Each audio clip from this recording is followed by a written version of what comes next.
ChatGPT não foi desenvolvido para ser uma ferramenta de saúde mental. Ele é uma inteligência artificial, uma base de dados. Porém, 96% das pessoas que recorrem a ele com esse objetivo.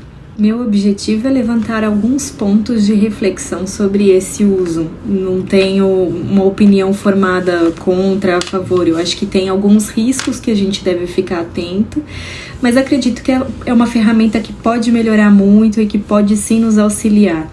E pode até ser utilizada, acho que no futuro, em associação, sabe, de terapia com o uso da inteligência artificial. ChatGPT não está no lugar de uma terapia, ele pode ser uma conversa com inteligência artificial, são coisas bem distintas. Um ponto relevante que distingue bem esses dois objetivos é que quando você faz uma pergunta, né, para o ChatGPT, normalmente você vai ter uma resposta com uma certa base de dados. Já numa terapia, quando você faz uma pergunta para um psicólogo, normalmente você não vai ter uma resposta tão prática, tão objetiva e pontual, assim, tão conceitual. Normalmente, as perguntas, ainda mais se envolve uma angústia, uma ansiedade da própria pessoa, a terapia, ela é uma descoberta guiada, é uma descoberta para os dois lados, né, do psicólogo e do paciente. E normalmente as respostas elas vêm do paciente. Então, num processo psicoterapêutico, se o paciente pergunta da ansiedade dele, o psicólogo ele pode dar até algumas respostas pontuais de psicoeducação, de como gerenciar isso, de que formas isso pode ser aliviado no dia a dia e tudo mais. Porém, o objetivo mesmo da psicoterapia é o próprio paciente encontrar as respostas dele para aquilo. Então, normalmente os psicólogos respondem com mais perguntas para a gente entender de onde que vem, qual que é a relevância desse evento, que outros eventos semelhantes já aconteceram no passado, qual é a relação dessa ansiedade com a queixa principal que ele trouxe. Então, o psicólogo tem todo um pano de fundo de análise e de interpretação que o ChatGPT não tem. E não que uma resposta do ChatGPT vai ser completamente errada, muito pelo contrário, ela pode ser complementar, né? Então, sei lá, se você perguntar para o chat o que fazer com tanta ansiedade ou com a minha ansiedade, provavelmente ele vai elencar diversos itens que já são conhecidos e que são importantes da gente ficar atento para gerenciar esse tipo de emoção. Ficar atento com a sua respiração, algumas técnicas de respiração, ficar atento com o sono, fazer higiene do sono, utilizar menos tela. Ele deve indicar terapia, ele deve indicar uma série de questões que de fato vão ajudar a ansiedade e que pode até ser complementar dentro de um autocuidado que você está buscando. Mas eu acho que é importante a gente distinguir exatamente o que é uma conversa com um psicólogo e uma conversa com uma inteligência artificial e o que você pode esperar de cada um e quais são os pontos que a gente tem que ficar atento. Acho que um ponto também que é relevante de diferença é a gente pensar no sigilo profissional. Nós psicólogos fazemos um juramento e nós temos um compromisso com a ética profissional e muitas vezes a gente pode manter o sigilo até perante a justiça, um processo judicial. O psicólogo ele tem o direito de ficar calado e de não ser uma testemunha, não ser uma prova nem contra nem a favor do seu paciente, pelo sigilo, e a gente tem proteção para isso. Você usar o ChatGPT, as pessoas não passam por esse desconforto de puxa, vou passar por um profissional, vou ter que falar da minha vida para ele, será que ele vai me julgar ou não vai me julgar, eu vou ter vergonha de falar. O chat, ele é uma ferramenta que tá ali, é gratuita, você pode usar a qualquer momento, qualquer hora do dia, e você pode falar e eles demonstram bastante empatia, né, em suas respostas, bastante envolvimento, apesar de, né, isso ser entre aspas, é uma inteligência artificial, não é uma pessoa em si. Mas é isso, até agora a gente não sabe como que vai ser esse armazenamento dessas informações, e a gente sabe que não existe um sigilo assim. Então, acho que é um ponto relevante também pra gente ficar atento, dependendo do nível de intimidade que você tem de trocas de informações pessoais com uma inteligência artificial. Mas que também leva a um ponto da gente questionar os psicólogos e a postura pessoal e profissional de cada um deles nos atendimentos. E o quanto de fato que os psicólogos não estão julgando por aí os seus pacientes, que esse é um dos grandes princípios da terapia, né? A psicoterapia, ela deve ser embasada na compreensão e não no julgamento dos pacientes. O processo terapêutico normalmente não é embasado em aconselhamento de paciente. A gente não tá lá para aconselhar ninguém a tomar nenhuma decisão na vida. Isso daí é muita responsabilidade para um psicólogo que mal conhece a pessoa, e nem é esse o propósito do psicólogo, né? Da terapia em si. Já o ChatGPT aconselha. Aconselhar alguém, você pode gerar um vínculo de dependência. Essa pessoa precisa pedir uma orientação, um direcionamento. Essa resposta da base de dados, ela é mais inteligente do que a minha resposta.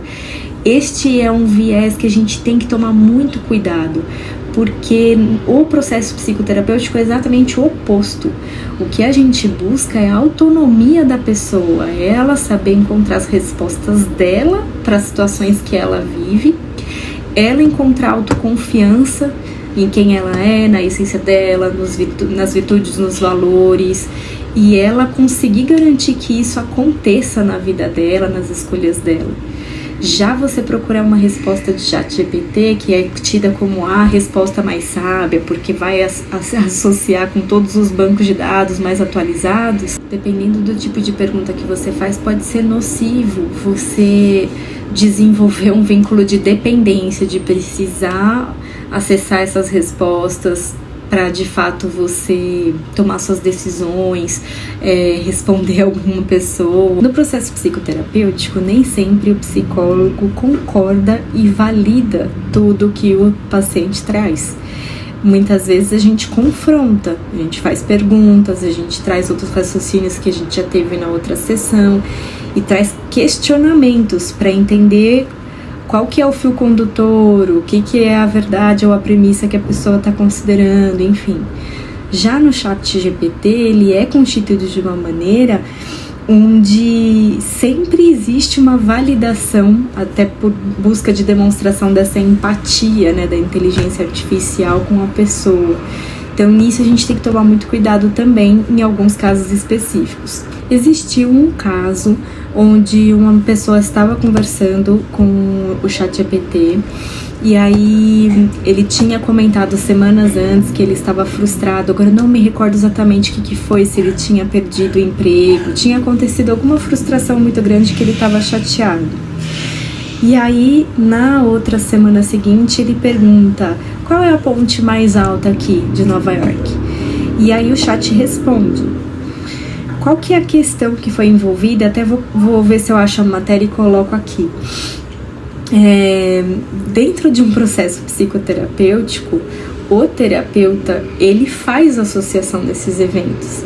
Então, se um paciente meu me pergunta qual que é a maior ponte de Nova York, ou da cidade que eu estou, antes de eu responder aqui qual é a maior ponte, eu vou perguntar: mas por que você quer saber disso? O que você está pensando? Existe uma lógica que associa esses dois pontos. A pessoa está muito triste, muito frustrada, muito chateada com algo, e ela pergunta qual que é a maior ponte, o que vai acontecer?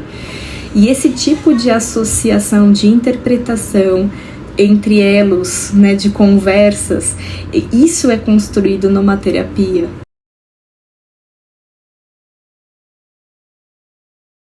Num processo psicoterapêutico existe também uma parte da comunicação que é não verbal. A gente interpreta silêncios, a gente interpreta lágrimas, a gente interpreta olhares. E são nuances que acontecem que isso ainda, pelo menos por enquanto, não é considerado pela inteligência artificial. Acho que no futuro, com certeza, isso pode acontecer. Mas ainda isso não acontece, então é outro fator relevante para a gente conseguir fazer essa distinção do que é um processo psicoterapêutico e o que é conversar com uma inteligência artificial. Mas é isso, existe um benefício muito grande também se a gente for pensar da inteligência artificial. Poxa, de fato é uma disponibilidade, é um recurso que a pessoa tem a qualquer momento, de forma gratuita, pelo menos até agora. A gente sabe que processo psicoterapêutico não é um investimento e a gente sabe também que não existem psicólogos brasileiros suficientes para atender toda a população brasileira. A gente sabe que não é algo que todo mundo tem acesso. Então é isso, também gosto de pensar na inteligência artificial como algum tipo de auxílio.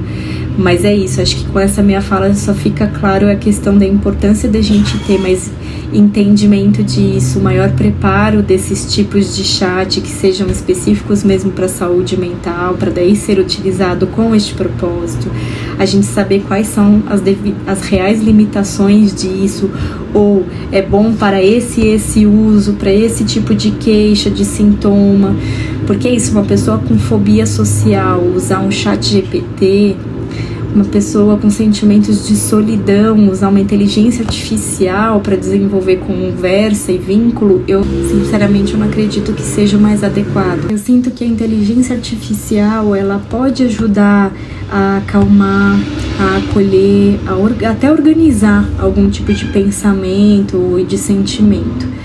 Porém, um processo psicoterapêutico, ele precisa produzir algum tipo de transformação. E a gente só consegue fazer essa transformação aprofundando no sofrimento, entendendo ele. Nem sempre a pessoa sai de um atendimento terapêutico, psicoterapêutico, com um alívio. Às vezes, existe também esse cutucar no sentimento para ele provocar uma ampliação na perspectiva, para ele provocar algum outro tipo de movimento. E é isso, se a IA ela tem essa habilidade de mais acalmar, a gente questiona também a continuidade da transformação daquilo. E o que o psicólogo costuma provocar é a gente tenta produzir combinações diferentes para aquele assunto, aquele sofrimento. A gente sabe que existem as repetições do assunto no processo terapêutico. E isso ajuda a cada momento a gente ver sob uma perspectiva, uma combinação diferente para a gente entender qual que é a rede que suporta esse tipo de processo acontecer repetidamente e por que a pessoa ainda não mudou.